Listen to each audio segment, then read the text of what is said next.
Your dignity, it's yours to protect.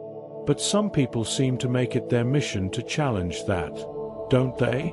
They throw in sarcastic comments at dinner, slide cheap shots during meetings, or make jokes that sting more than you'd like to admit. And in that moment, you smile like it's no big deal.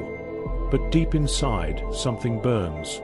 You might find yourself asking, why me? Do I have a sign that says, public punching bag? Here's the truth. It's not about you, it's about them. And today, we're going to uncover 6 reasons why people try to humiliate you in public. Even more important, you'll learn how the timeless wisdom of Stoicism can help you rise above it all, with calm, clarity, and unshakable self-respect. Reason 1. They sense hesitation. Some people test others the way predators test their prey, not by charging in, but by waiting, watching, and pouncing at the first sign of weakness. It might come as a casual joke. It might be a backhanded comment disguised as just teasing. But make no mistake, it's deliberate. If you let it pass without challenge, they'll take it as permission to go even further. They don't stop because they feel bad.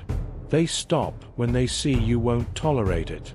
I once worked under a manager who had a gift, not for leadership, but for cutting people down.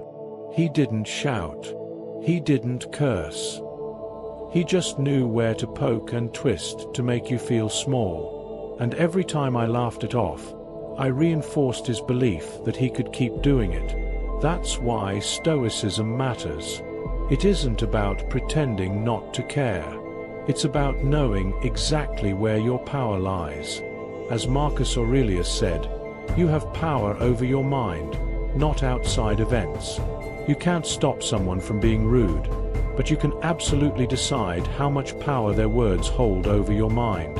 When you start showing quiet strength, something shifts. The people who tested you back off, not because you exploded, but because your silence no longer says, "It's okay." It says, "That's enough." Reason 2. They want control. Humiliation is a tool, one that's been used to control others for centuries. Whether it's subtle or sharp, the aim is the same, to make you feel smaller so they can feel bigger. When someone exposes you publicly or tosses a cruel remark across a crowded room, they're not just making noise, they're taking a shot at your power. They want you to shrink, to second-guess, to feel unworthy. Why? Because it gives them a fleeting sense of superiority. But often, the person who humiliates others is struggling with their own sense of powerlessness. Instead of addressing that internal emptiness, they take the shortcut, hurting others to lift themselves. I once pitched a project I was proud of, only to have a colleague mock it in front of the team. For a second, I wanted to defend myself, to explain. But I realized that reacting would only play into her game. Her power wasn't in the insult. It was in whether or not I let it rattle me. Stoicism teaches this. You can't stop others from acting poorly, but you can control whether it affects your peace. When you hold your ground, their words lose power. You become untouchable, not because you're loud, but because you're steady. Reason 3. They envy you. This is a tough pill to swallow, but often true. People don't humiliate you because you're weak.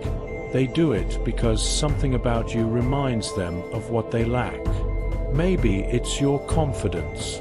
Maybe it's your calm presence, or success, or integrity. You don't even have to flaunt it. Just existing as you are might be enough to make someone uncomfortable. And instead of working on themselves, they try to tear you down. Why? Because it's easier to extinguish your light than to find their own. Psychologists refer to this as malicious envy. It's different from the kind of envy that motivates people to do better. This kind roots for your downfall. It finds satisfaction in your discomfort. Seneca once wrote, "It is not the man who has too little, but the one who craves more, that is poor." A person may appear to have everything but still live in emotional poverty, hungry for peace, aching with resentment. Understanding this can be freeing. You stop taking their behavior personally. You stop carrying the weight of their bitterness. Instead, you stand firm, realizing that their discomfort isn't your responsibility. Never was. Reason 4. You haven't set clear boundaries. Let's be honest. People will test limits. Not always because they're cruel, but because they want to know what they can get away with. If you never say, "That's not okay," they assume it is. It starts with small things, a joke at your expense, a dismissive gesture. But over time, the space they take grows, and you're left wondering how things got so out of control. Epictetus gave us a powerful warning. If you want to improve, be content to be thought foolish and stupid. Why? Because setting boundaries will upset people, especially those who benefit from your silence. They'll call you cold, difficult, or arrogant. But peace is not the absence of conflict. It's the presence of self-discipline. Look at Oprah Winfrey. Early in her career, she was told she wasn't good enough for TV. Instead of bending to fit someone else's mold, she stood firm. She didn't change who she was to win approval. And in the end, the world adjusted to her authenticity. That's the essence of Stoic strength. Setting boundaries not to be liked, but because you respect yourself. Reason 5. They need an audience. Humiliation often thrives in public. Bullies rarely strike in silence. They gather an audience, not for support, but to amplify the sting. You've probably seen it, maybe at work or school, where someone targets a person not because they're weak, but because they're isolated. The crowd watches, sometimes laughing, sometimes silent, paralyzed by fear of becoming the next target. Psychologists call this de-individuation, when people in groups lose their sense of personal responsibility. They laugh when they don't want to. They stay quiet when they should speak. But here's the truth. Needing an audience to hurt someone is not power, it's weakness. True strength doesn't need applause. It doesn't need backup.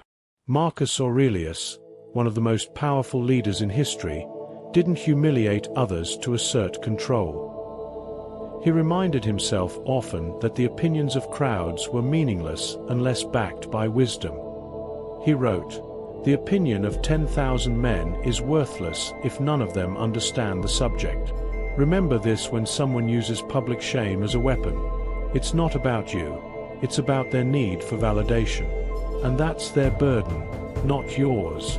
Reason 6. You've forgotten who you are. Maybe the harshest truth is this. Humiliation only lands when you let it define you.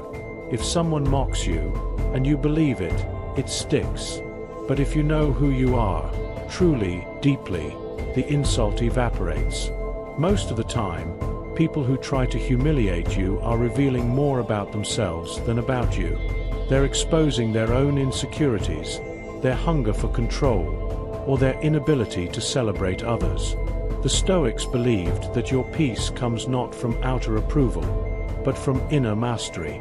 When you know your values, when you hold your boundaries, when you respond with clarity instead of anger, you become someone who cannot be broken from the outside. You don't need to fight every insult. You don't need to prove your worth. You just need to know it. Final thoughts. The next time someone tries to humiliate you in front of others, pause. Take a breath. And remember this.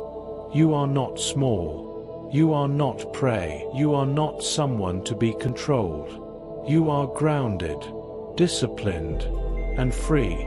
Not because people treat you well, but because you know how to treat yourself with dignity. If you got some value from this content, please do well to like this video and subscribe to the Stoic Citadel channel to keep getting fresh updates on anything we drop, such a fireful content as this. Also do well to tell us where you are watching from in the comments section below, and thanks for watching. So that's the power of Stoic philosophy. It doesn't teach you to hide. It teaches you how to stand, calm and unshaken, while the storm passes by. Until then, see you in the next video.